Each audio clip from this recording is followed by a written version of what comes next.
Good afternoon. If I seem especially nervous today, it's because we have a celebrity guest sighting in the back of the room, Assistant Secretary Robinson and some colleagues. Welcome. Good to see you. We will start today with a couple items at the top. Today, the U.S. Department of State announced that its Ukraine Cultural Heritage Response Initiative will invest $7 million to support efforts to protect Ukraine's cultural heritage. This week marks 1 year since Russia's brutal, full-scale invasion of Ukraine. Russia's war aims not only to take Ukraine's territory and deprive it of its sovereignty, but also to eradicate its national identity and its culture.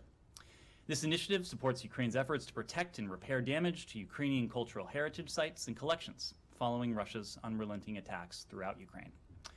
The initiative is led by the Department's Bureau of Educational and Cultural Affairs in cooperation with the U.S. Embassy Kyiv, Ukraine's Ministry of Culture and Information Policy, Ukrainian NGOs, and international partners.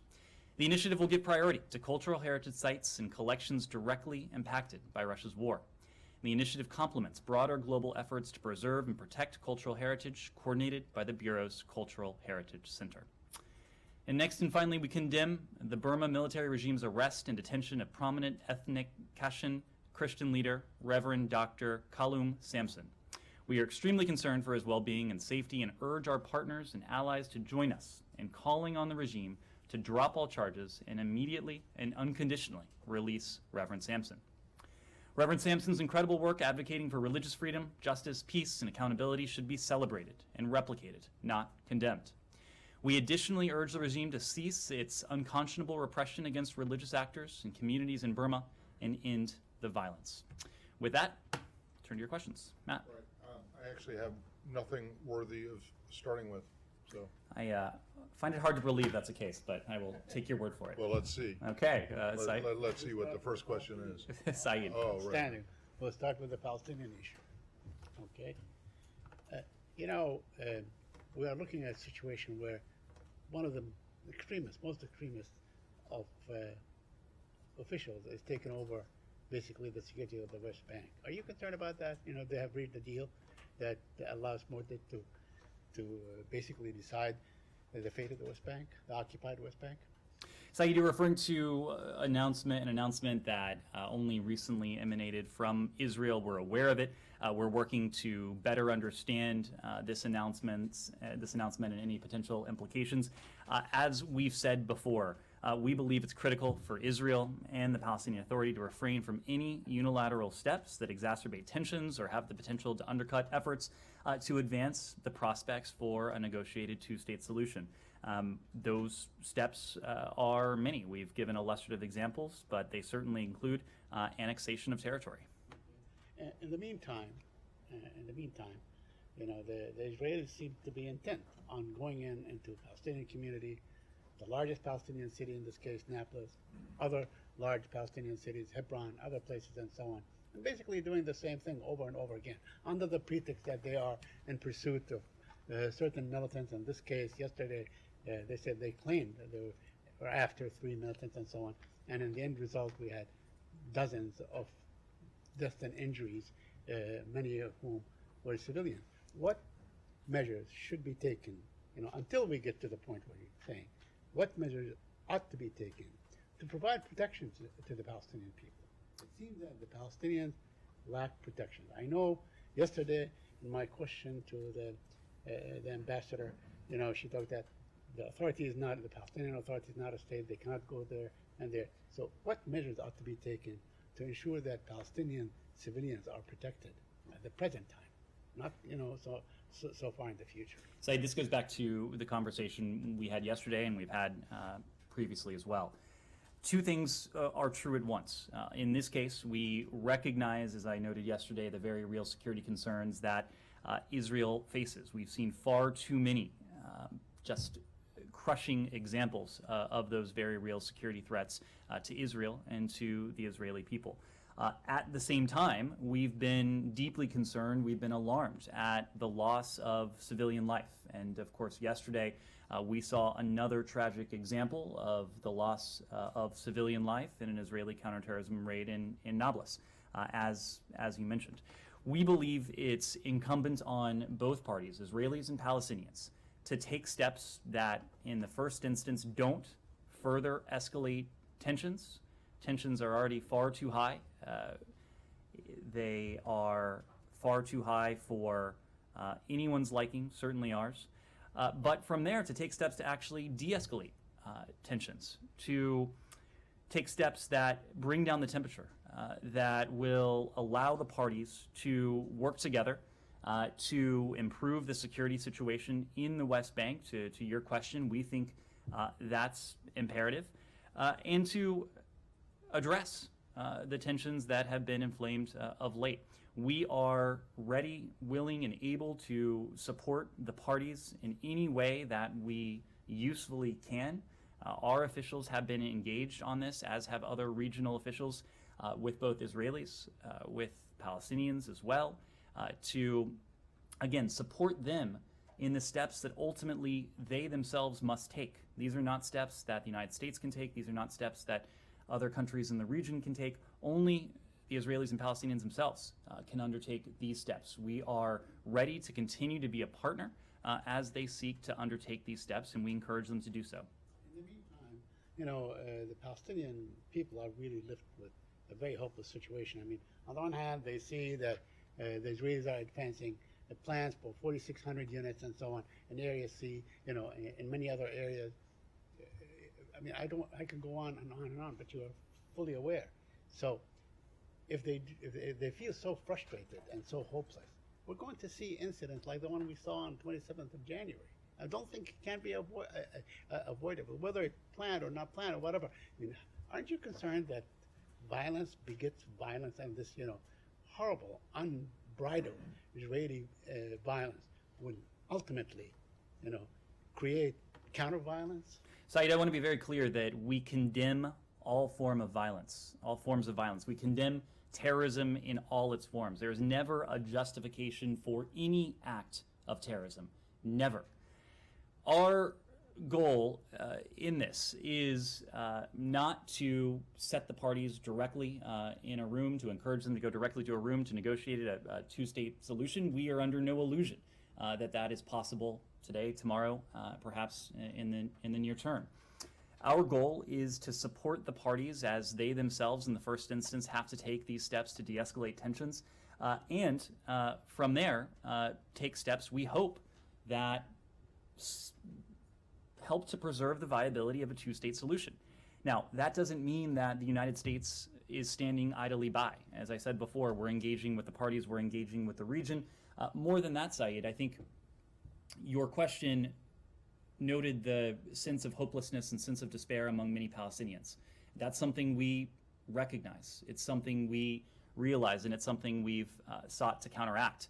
And we've done so in very real and practical ways.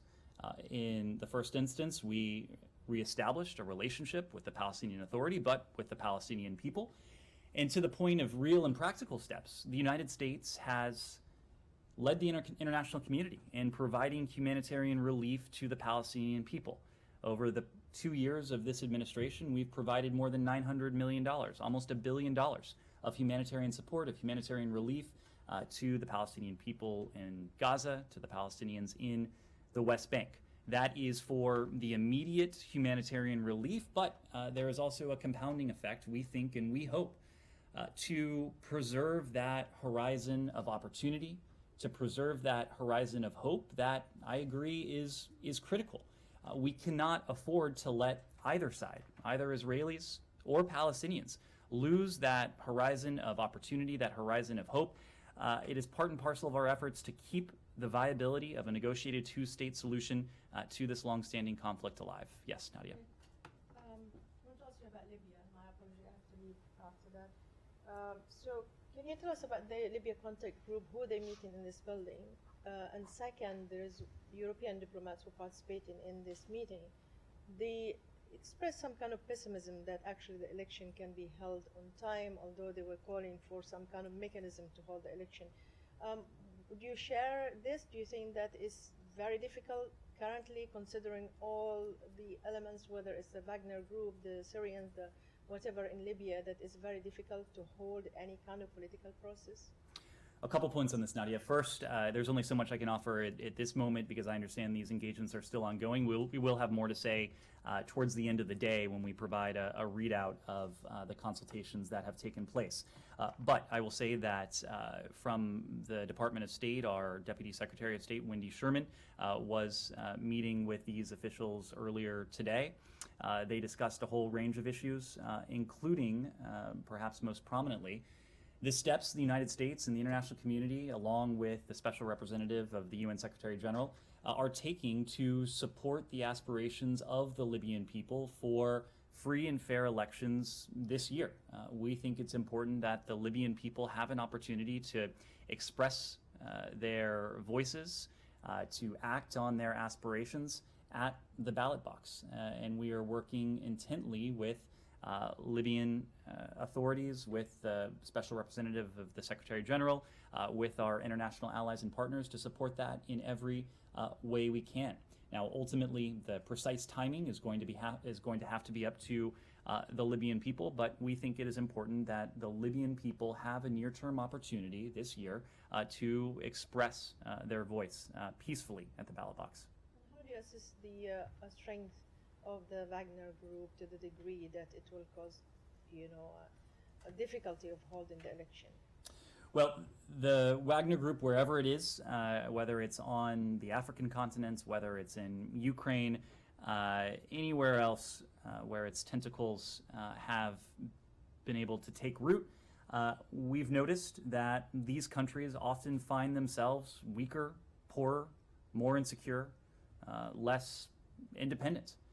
These are all influences that the United States in our engagement with these countries seek to counteract.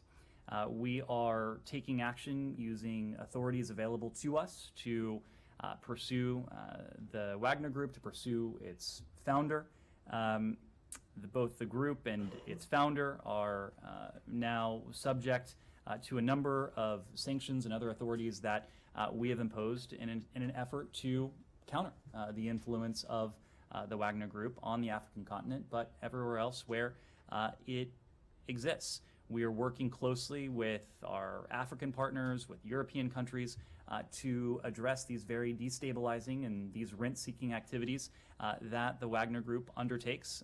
We'll continue to engage bilaterally with countries where the Wagner Group is present, but also multilaterally, knowing that this is a challenge that would benefit from international cooperation. Yes, go ahead. On the UN vote in New York, do you think the world is today divided into two camps, even if you're going to win the vote, but it's literally divided into two different camps? Well, if you're talking about two camps, I think the two camps you might see are those countries that are standing on the side of the UN Charter, those countries that are standing on the side of international law, those countries that are standing on the side of the Universal Declaration of Human Rights, and those countries that are siding with Russia. And this vote has not taken place yet, so of course I wouldn't want to get ahead of it, but if past is any prologue, I would suspect you are going to see the vast majority, even the overwhelming majority, of countries standing with the UN Charter, standing with international law, standing with the Universal Declaration of Human Rights, and the number of countries that are standing with Russia to be a small handful, to be this typical standard rogues gallery of countries that have sided with Russia in the recent UN General Assembly vote. So not going to get ahead of it. We'll have numbers before too long, but we are confident that once again the world will stand with the UN Charter, and it's only appropriate that they do so as this vote is taking place in the UN General Assembly. A year into this war, do you think the UN has served its purpose, which was created out of World War II, to stop and prevent wars to happen? Means UN has not been able to stop the war. Means there's only debates going on there at the New York. Well, the UN was created in the wake of the last World War, not to be omnipotent, not to always be in a position to prevent conflict, but to be a forum where if countries acted according to international law, acted according to UN Charter, conflict could be prevented. The simple fact, however, is that in this case, Russia has consistently flouted the UN Charter. It's flouted international law. It's flouted the Universal Declaration of Human Rights. It's flouted the will of the international community as expressed now through multiple overwhelming votes in the UN General Assembly. So the UN has served an important purpose in providing countries around the world with a forum in which to express, in most cases, their abject condemnation of what Russia is doing, an opportunity for countries of the world to stand up for the UN Charter, an opportunity, on the other hand, for the world to see just how empty and vacuous what we're hearing from the Russian Federation and its very small rogues gallery of partners, just to see how empty their messages actually are. Tomorrow, in addition to what's taking place today, the UN will again serve as an important forum. The Secretary Blinken, will travel to New York City tonight so that he can be in place tomorrow morning to address the UN Security Council. He'll have an opportunity while there to tell the story of the last year and really to crystallize the stakes of this important, if not defining moment, to crystallize the stakes of what we've seen over the course of the last year, and to crystallize the stakes of what we'll see in the days, weeks, and months ahead. He'll, in some ways, tell the story of the last year, and in some ways that story begins in the very same place, because it was in the UN Security Council chamber just about a year ago, a little over a year ago now, when the Secretary laid out almost to a T what we expected to see of Russia as it amassed its forces on Ukraine's borders, as it told the world in no uncertain terms that it would not invade Ukraine, only to follow the script that the Secretary laid out in the UN Security Council chamber days later, despite the protests at the time from Russia to the contrary. He'll recount what we've seen from the Russian Federation over the course of the last year, the brutality, the abject, naked aggression against its neighbor, the fact that Russia has, in waging this aggression, shredded just about every principle that is at the heart of the UN Charter. He'll, on the other hand, speak to the remarkable resilience, determination, grit, effectiveness of the Ukrainian people, what we have seen from Ukraine over the past year, despite what might have seemed surmountable odds. And he'll also speak to the resilience on the part of the international community that has withstood President Putin's consistent efforts to hold us hostage to soaring food prices, to commodity prices, to rising energy prices, using every lever at his cruel disposal. And he'll also, I suspect, will speak to the imperative of supporting Ukraine and in support of a just and durable peace, a peace that's consistent with the principles of the UN Charter, and one that will equip Ukraine to, over the longer term, continue to be a sovereign country, a democratic country, an independent country, a country that is whole and prosperous with the means to defend itself going forward. Go ahead. One last question. Sure. Russia and China have come closer than ever they were in the past after the Ukraine war. What impact this is having on the challenges that the US is facing in solving the major global problems like climate change, food supply, inflation? Well, we should not have these wedges when it comes to challenges that are universal in nature. We're in an era that is defined by two underlying factors. One is strategic competition, and we are seeing strategic competition unfortunately play out in dangerous ways with what Russia and China are trying to do by advancing the vision of the world that they have that is fundamentally at odds of the vision that's set forth in the UN Charter, fundamentally at odds with the vision that the United States and so many of our allies and partners and countries around the world also share. That's one factor. But the reemergence of strategic competition hasn't done away with the transnational challenges that we face. The challenge of a changing climate, the challenge of infectious disease and public health concerns more broadly, the challenge of narcotics and the need on the part of countries around the world to work to address the scourge of fentanyl and other drugs that are ravaging communities in this country, but also communities around the world. These are challenges that the United States has tremendous capacity to help address, but these are not challenges we can solve alone.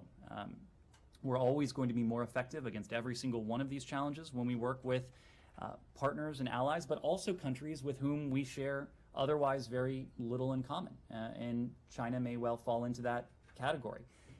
We think it is the responsible thing to do to work with the PRC where our interests align. And our interests clearly align on these transnational challenges that are a threat to the American people, that are a threat to the Chinese people, that are a threat to people around the world. It is also what the rest of the world expects of us. This isn't just an expectation that we have on the part of the PRC. Countries around the world want to see the United States and China working together to address these challenges. Now, the fact that we seek to work together doesn't mean that we see eye to eye. Quite the contrary. But where our interests align, and these are areas where our interests align, we think it is responsible, we think it is the right thing to do, we think it's the necessary thing to do for us to work together. Alex. Let me follow up on that. I have two more other topics. Will the Secretary use the UN platform tomorrow to share what you guys already know about China-Russia cooperation? I wouldn't expect him to go into any detail on this front. He has had an opportunity in recent days to speak to our concerns about what we've seen already between the PRC and Russia, the concern we have that the PRC could take additional steps that they've heretofore declined to take. He spoke to that from Munich. He's spoken to that when he's been asked about it in recent days, including earlier today. Our message to the PRC has been consistent. They would decide to provide lethal assistance or to provide systematic assistance to Russia in its sanctions evasion at their own peril. It would come with costs and consequences from the United States, from the international community. We're watching this very closely. We've had these conversations directly, candidly, frankly, with the PRC, including when the Secretary met with Wang Yi in Munich just last weekend.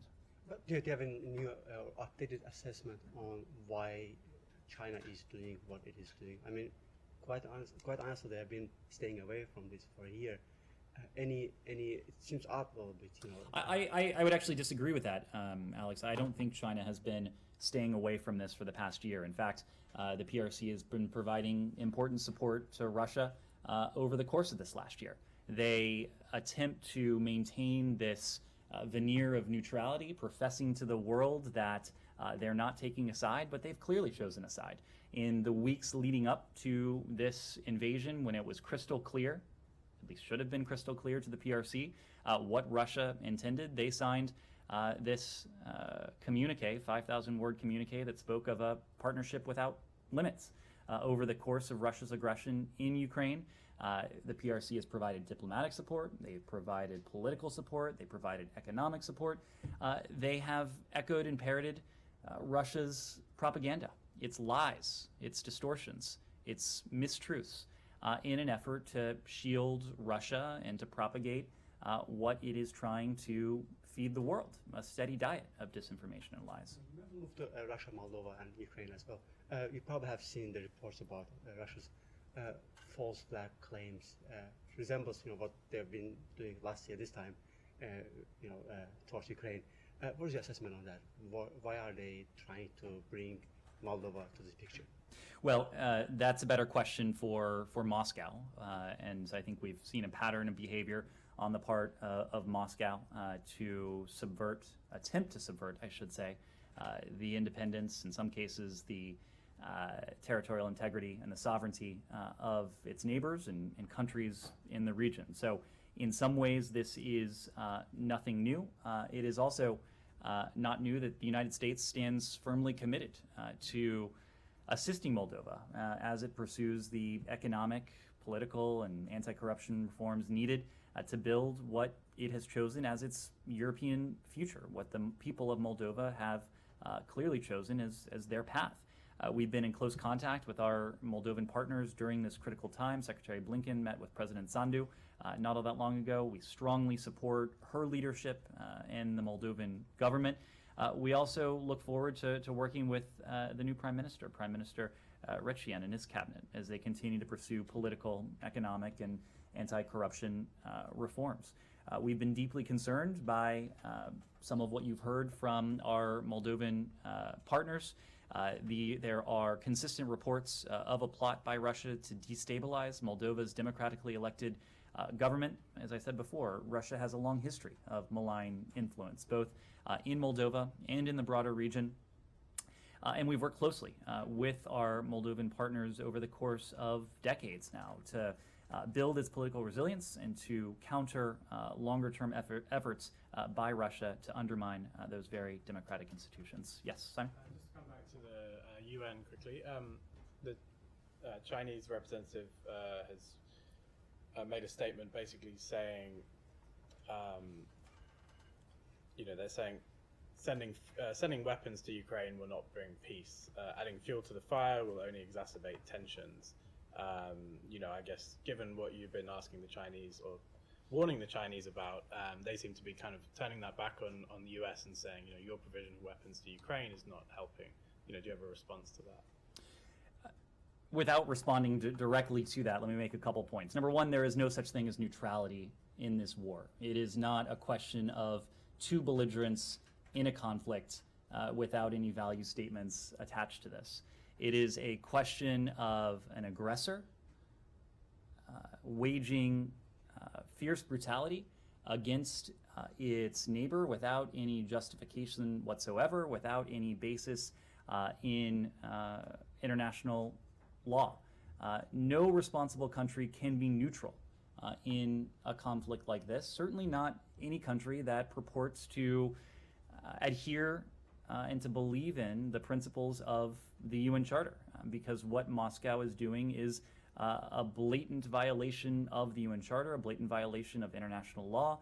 The seminal documents that have formed the basis of the rules-based order since the end of the Second World War. I think the other key point here, Simon, is that while Russia is undermining the UN Charter, undermining international law, not only chipping away at it, but in its actions seeking to, in some ways, dismantle it entirely, what we are doing through various tactics is buttressing, trying to preserve the UN Charter, trying to preserve the global order that countries around the world signed up to, including, by the way, Russia, including, by the way, China, at the founding of the UN and in the decades since. So one can claim that the United States is just adding fuel to the fire by providing security assistance to our Ukrainian partners. What we're actually doing is standing up for international law. What we're actually doing is standing up for the UN Charter, attempting to preserve and protect what has been at the core of the rules-based order over the course of some 8 decades. Every country, certainly, that supports Russia is doing precisely the opposite. Those countries that are attempting to maintain this veneer of neutrality, that itself is not a defense of the UN Charter. Just back to, you mentioned PRC is providing important support to Russia over the course of the last year. So the understanding is that's still not lethal aid, but is there any details you can give on what is it you're referring to as that support? What we're referring to is what we have seen on the part of Chinese companies, and of course our concern is predicated on the fact that in a state-run economy like the PRCs, there is not the clear delineation between the public sector and the private sector that you have in a country like the United States. But we've seen companies in the PRC provide non-lethal assistance to Russia. Our concern, of course, would be were the PRC to take that one step further and to provide lethal assistance to Russia. This is not something we've seen yet, but at the same time, we don't believe that the PRC has taken it off the table. We remain prepared to sanction any entity, any company in any country around the world that violates U.S. or international sanctions. Just, it had been kind of previewed by the secretary that at some point you would give more detail about this intelligence suggesting that the Chinese are considering going a step further that step further that you're warning about. Since Saturday we haven't heard anything more on that. Is there any more details that you're going to be able to give? I'm not in a position to offer any additional details at the moment. I know there's intense interest in this, but our concern is predicated in the very fact that we have been able to express this concern has been predicated on information that was known to us that we have since released to the public. I know that's not in much detail. I know there's intense interest in garnering additional detail. If we're able to provide that, we will, but what is paramount to us always is protection of sources and methods and to preserve our ability to obtain this kind of information going forward. Camilla. Thank you. We have a U.S. official telling CBS on background that the U.S. expects Russia to mark the one-year anniversary tomorrow with a barrage of missiles and drones against Ukrainian cities. Can you comment at all on that? I can't confirm that. Of course, we all hope it's not true. We all hope that tomorrow is a day in Ukraine that is free from the types of attacks, drones, missiles, bombs, shells that have come to define the past year. I think we all know there may be reason to expect otherwise, or at least reason to suspect otherwise, but I'm just not in a position to forecast what Russia might do other than to acknowledge Russia's track record of immense, inordinate brutality over the past year, and Russia's consistent desire to score what it might consider propaganda victories, even as it destroys lives, livelihoods, and in this case, targets an entire country. Yeah, Gita. Ned, it's been reported that last week Secretary Blinken waived sanctions against Iran's radio and television establishment, the IRIB. Can you confirm this, and if so, on what basis? So, Gita, this waiver has been renewed by successive American administrations without any interruption since 2014. The waiver has been issued close to 20 times, some 18 or so times in recent years. We periodically review this waiver to allow the provision of satellite broadcast service to the IRIB under the auspices of the International Telecommunications Satellite Organization, or ITSO. We are and remain seriously concerned by the IRIB's role in censoring the Iranian people's access to information and its involvement in human rights abuses. While this narrow waiver allows for the provision of satellite broadcast services to IRIB, IRIB and its senior leadership remain subject to U.S. sanctions under various authorities, including for their involvement in censorship and human rights abuses. As you may recall, we sanctioned senior IRIB officials as recently as November when we designated its director, Payman Jebeli, and other senior IRIB leaders involved in censorship on behalf of the Iranian government. We continue to use every single tool that's available to us to hold Iranian authorities accountable for their human rights abuses and for their censorship. Well, just because the past administrations have waived it,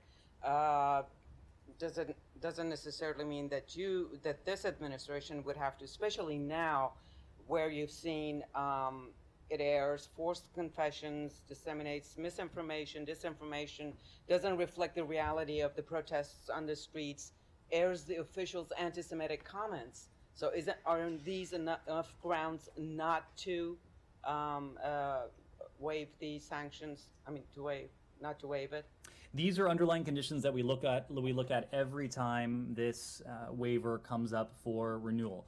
We ultimately are going to do what is in our interest, but ultimately what we deem to be most effective to promote the aspirations of the Iranian people. And our judgment has been by targeting precisely senior officials consistently, including in recent months, including as recently as last year, holding senior officials in the IRIB hierarchy responsible for what they have done we are able to, on the one hand, hold them to account, and on the other, to pursue our interests and to help promote the aspirations of the Iranian people. Okay, those sanctions aside, how does it serve the U.S. interest? Gita, these are complex issues involving our membership in the ITSA, involving a number of factors, but we look at this very carefully through every single lens, and we have made the judgment call, as have previous administrations multiple times over, every 180 days, that waiving these sanctions are in our interests. We also believe it's in the interest of our ability to protect, to promote the aspirations of the Iranian people. Yeah, thank you, Shannon. Thanks. Going back to the claims that China may provide lethal aid to Russia, Beijing is calling that slander. Of course, I know you can't publicly share some of the information behind that assessment, but at least your communications with China, have diplomats communicated why the U.S. does have that heightened concern now? We've communicated very clearly our concern. I think you might understand why we would hesitate in nearly all cases I can think of to share especially sensitive information with a country like the PRC, but they are under no illusions about the nature of our concern. Oftentimes we have found that their propaganda doesn't always match what they are saying to one another, what they may be thinking to themselves. This may be one of those cases, but if ultimately by making this public we're able to help deter the PRC from going forward with a decision like this, if it raises the potential reputational costs on the PRC were it to do something like this, in our judgment that would be a suitable outcome. Yeah, Kylie. Let me move around and I'll come back. Kylie. On China, quickly. We heard from Undersecretary Nuland earlier today saying that the U.S. expects that China is going to put forward some semblance of a peace proposal that was alluded to by Chinese officials last weekend, and it's expected tomorrow. So do you expect that they're going to do that at the UN? And what is your kind of, how will the U.S. respond? Should we expect there to be back and forth between Blinken and the Chinese official tomorrow?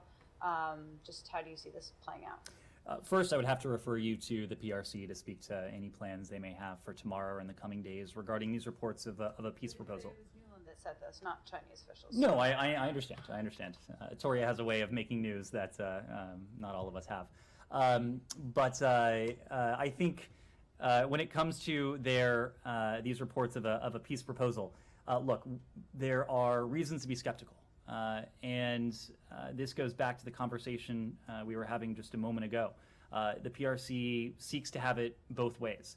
It seeks to present this air of neutrality, purport to not take a side in Russia's brutal war against Ukraine, while at the same time lending important forms of support to Russia's war. Again, it's economic assistance to Russia, it's diplomatic assistance, political assistance, it's provision of messaging support as well. So all of that gives us a great deal of pause when we hear reports that the PRC is planning to present, I'm sure, what they will advertise as an impartial peace proposal.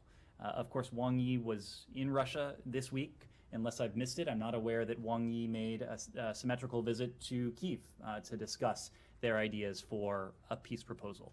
We would like to see nothing more than a just and durable peace. We very much agree with President Zelensky that this brutal war will have to end at the negotiating table. But we are skeptical that reports of a proposal like this will be a constructive path forward. Now, we're going to reserve judgment until we see it. And the broader point is that we certainly do hope that all countries that have a relationship with Russia, unlike the one that we have, will use that leverage, will use that influence to push Russia meaningfully and usefully to end this brutal war of aggression. The PRC is in a position to do that in ways that we just aren't. Other countries around the world are in a position to do that in ways that we just aren't. So we encourage those countries to use that influence in a constructive way, but we'll have to see what this actually is. Just to follow up on the peace plan kind of concept, obviously Ukraine has put forth this 10-point peace plan that that the United States supports, other European allies support as well. But we've had conversations about U.S. officials working with Ukrainians to sort of narrow in and fully flesh out that peace plan. Is there any update on those efforts that you can offer to us? This is a peace plan that President Zelensky and his government have put forward. This is a Ukrainian plan for a just and durable peace. It's a plan that, as you said, has 10 elements. These are elements that we think would help culminate in the very just and durable peace that the United States seeks, but most importantly, that Ukraine seeks. We're a partner to Ukraine in every way. Of course, there's been no shortage of attention on our provision of security assistance, less so, but still important, on our provision of economic assistance, humanitarian assistance. But our embassy in Kyiv, officials here in Washington, are working on a daily basis with our Ukrainian counterparts to assist them across the board. And we always provide our feedback, our counsel when they request it. But ultimately, these are decisions, these are documents that the Ukrainian government is responsible for, and these ideas are theirs. Yes? Just to clarify this, Assistant Secretary Nuland also said that the United States is willing to look at peace plan as, you know, as was just said, but it would have to be a serious one, not a frivolous one. In essence, that's what she said, for, you know, just and durable peace. Is anything short of going back to the lines of, let's say, February 23rd, 2022, it would be considered frivolous or, you know, a non-starter? That's just a question I can't answer, Saeed. It's not a question for the U.S. government. It's a question for our Ukrainian partners. To what I was saying to Kylie, these are decisions for them to make. The United States will support them in those decisions, but ultimately these are their decisions. Yes? Thank you so much, John. Our trade delegation from Pakistan is in the town to talk about trade and investments. I've seen a media report that there is a massive increase of American investments in Pakistan, like 50% of it. Can you share some details about these ongoing talks and how U.S. can help Pakistan to take them out from the current economic crisis? Sure. I think you're referring to the Trade and Investment Framework Agreement Council ministerial meeting. This is a meeting that is hosted by the U.S. Trade Representative, Ambassador Tai. We think it exemplifies our commitment to deepening our economic and commercial ties with Pakistan. We believe that a robust trade relationship between the United States and Pakistan is more important than ever to bolster Pakistan's economic stability as it recovers from devastating floods, while at the same time also providing opportunity to Americans and to American businesses in this country, exposing them to new markets, Pakistani markets in this case. Our trade relationship with Pakistan has helped both Pakistani industries and consumers. We have long been Pakistan's largest export market with potential for even further growth, hence the meeting today. And we believe there is great potential to expand bilateral trade with Pakistan further, particularly in energy, agricultural equipment and products, franchising, retail trade, information and communications technology products and services. We have been a leading investor in Pakistan for the past 2 decades, and in the past year, our investments have increased by some 50%. U.S. investment in Pakistan is the highest it's been in over a decade, and U.S. corporations have announced more than $1.5 billion in investment plans in Pakistan since 2019. U.S. companies and their local affiliates, moreover, are among Pakistan's largest employers, with roughly 80 U.S. companies directly employing more than 120,000 Pakistanis. The Office of the Trade Representative may have additional details following this ministerial, so you may reach out to them as well. So we have seen a series of terrorist attacks in Pakistan. Hundreds of people were killed, and people are saying that there will be or might be a deadly summer in Pakistan, as not TTP but Daesh, ISIS also planning to kill innocent civilians. So there were like some high-level engagement in recent days, and I believe there's a counterterrorism dialogue coming up very soon. So what kind of help or support Pakistan is asking from U.S. to crush these terror networks in Afghanistan? Well, our engagement on this subject is rooted in the fact that terrorism is a threat that has taken many Pakistani, Afghan, other innocent lives over the course of far too many years now. The United States and Pakistan have a shared interest in ensuring the Taliban live up to the commitments that they have made, and that terrorist groups that may be active in Afghanistan, like ISIS-K, TTP, Al-Qaeda, as you mentioned, are no longer able to threaten regional stability. I refer you to Pakistani authorities for questions about their counterterrorism policy as it relates to Afghanistan, but at the end of the day, we do have shared interests. Dylan. Yeah, back on Ukraine for a second. You said yesterday, as we're going up to the one-year mark of the war, that there's no indication really that you're aware of that Russia is ready to negotiate in any way, seriously at least.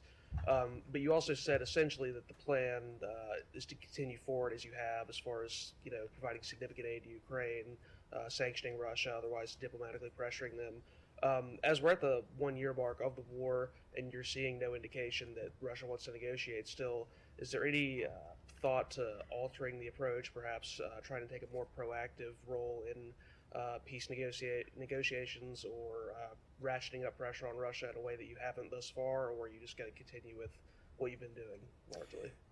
So I would start, Dylan, by saying that our approach has been working. Our approach is the approach that has helped to enable our Ukrainian partners to stand up to this naked aggression. Ultimately, what is at the crux of their success and their effectiveness is their own grit, their own determination, their own resilience, and their own resolve. But we have been in a position, as have some 50 countries from around the world, to enable them with significant amounts of security assistance. That's on one side of the ledger. On the other side of the ledger, we've announced sanctions, other financial measures, export controls on entities and individuals in and around the Kremlin and those who are enabling President Putin in his brutal war. And I think by almost any metric, you can see the effectiveness of those. What we are seeing now, and really the crux of what we seek to do in the coming months, is to recognize the nexus between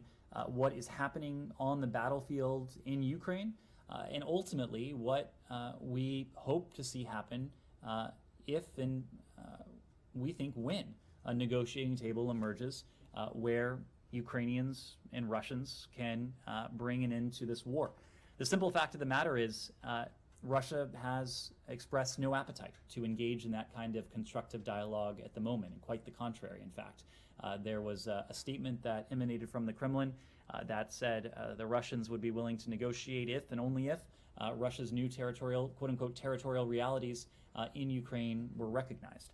That is not the statement of a country that is willing to engage in good faith dialogue and diplomacy. But we think we can help to incentivize Russia to come closer to a negotiating table by continuing to hold Russia to account, by continuing to support Ukraine's defenders, Ukraine's ability to protect and actually seize back the territory that has been taken from it.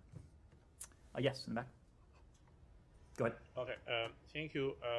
Earlier this month, reports suggested that United States and France are working together to try to end Azerbaijan's continuing blockade of Nagorno-Karabakh.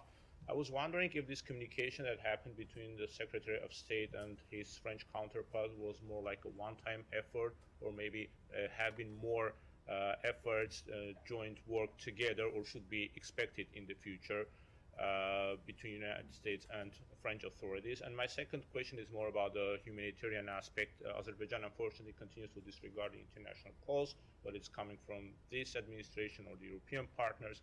And the situation on ground continues to deteriorate. The hospitals, the schools cease to function normally in Nagorno-Karabakh.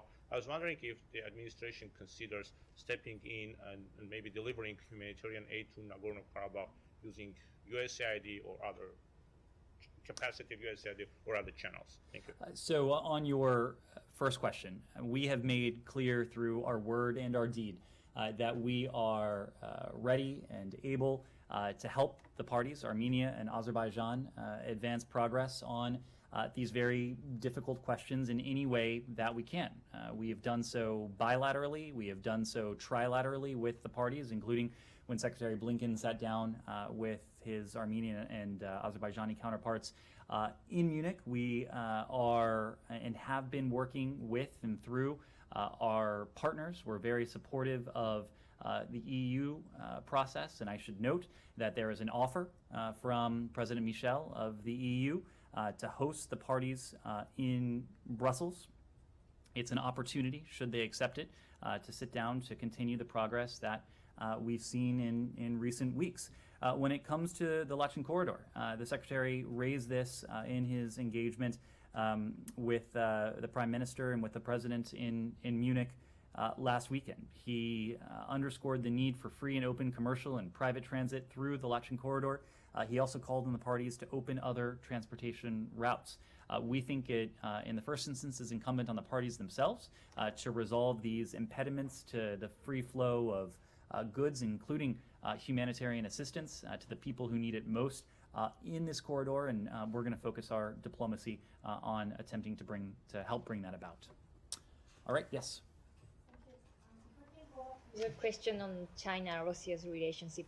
There was a media report that the U.S. considers release of intelligence on China's potential arms transfer to Russia. Can I ask you a comment on that? It's the same dynamic that I explained to your colleague earlier. We have spoken publicly of the concern we have that is predicated on information that, again, we have in our possession and that we've made public regarding the fact that the PRC has continued to consider this, has not taken the possibility of providing lethal assistance off the table. That's of concern to us. It should be of concern to countries around the world. We are attempt always to be as transparent as we can. If we are in a position to share additional details, we will, but that is a concern as we've stated it. Simon? You had anything to say on the shooting in Northern Ireland that's been seemingly carried out by the new IRA? Do you have a response to that? And you know, is that raising concerns here over the Good Friday Agreement? And you know, as you said before, you know, the US has an interest in keeping that agreement. So you know, where do we stand on that, given this kind of latest incident? Well, we strongly condemn the attempted murder of a police officer in Omagh, Northern Ireland. The victim's service, both in uniform and off-duty, stands in what we believe to be stark contrast to the perpetrators who offer nothing to the communities they so falsely claim to represent. The cornerstone of Northern Ireland's continued progress is unequivocal and universal rejection of violence. We stand in solidarity with the police service of Northern Ireland, as well as local elected officials and community leaders, for their efforts to ensure that there will never be a return to the darkest days of the past. Our thoughts are with the family, friends, and colleagues of the officer at this time. We'll continue to be in touch with our colleagues and our counterparts on this. Camilla? Just off the back of that, can we expect Ambassador Kennedy to be making a trip at any point soon to Northern Ireland? If we have travel of Joe Kennedy to speak to, we will. He has been on the job for a number of weeks now, as you know. His role is focused on economic development in Northern Ireland. It's a slightly different role than what we've been talking about in terms of the Good Friday Agreement and our efforts to preserve the gains of recent decades. But Joe Kennedy's assignment is an incredibly important one. It's important to the economic opportunity, the economic promise that's in Northern Ireland. And if we have travel to speak to, we'll let you know. Quick final question, Alex? Too fine, if you don't mind. Conventional arms transfer policy that you guys have updated today. My understanding is that you guys are mostly focused on the risks of use of U.S. weapons in committing human rights violations. Can you walk us through the risk assessment process, how the department is going to determine that? And also, will you be able to backtrack a little bit? There are some controversial agreements that you guys have made with countries such as Egypt and others. Will you be able to reverse those agreements? So first, this is a forward-looking policy. It is a forward-looking policy that isn't retroactive. It will look at the potential transfer of conventional arms to U.S. Allies, partners, countries around the world, based on the criteria that is spelled out, based on the merits of any potential transaction that will be weighed against a series of criteria. It's probably best if we email you the criteria, because I could go through a number of points right now, but it would take far too long. Let me just say it is a rigorous set of criteria that looks at everything from the degree to which the transfer supports U.S. strategic and foreign policy interests, the risk that the recipient may use the arms transfer to contribute to a violation of human rights or international humanitarian law, the overall stability of the potential recipient's political system, and many more where that came from. So we can provide that to you in some detail. Yeah, thanks so much. And last on Karabakh, you mentioned Brussels process. Is it the third time you have been referring to the upcoming meeting? Do you have any date or venue in your mind? I mean, Brussels, but when? My understanding is that the invitation and the opportunity has been extended to the parties. Ultimately, it's going to have to be up to the parties themselves, our Armenian partners, our Azerbaijani partners, to speak to their potential participation in any such meeting. Russia has been particularly slamming the Brussels process during the past couple of weeks, saying that they are derailing our negotiation process. Do you have any comment to that? My only comment is that we hope to see the progress that we have seen in recent weeks continue, and we are ready to support the parties as they pursue talks towards a comprehensive solution to this challenge. Yes, final question. President today announced that he has nominated Ajay Banga as the World Bank president. Was the State Department secretary consulted on this? These are decisions that involve officials across the executive branch. We were delighted to see this nomination today, precisely because Mr. Banga is, we believe, uniquely equipped to lead the World Bank at a critical moment in history.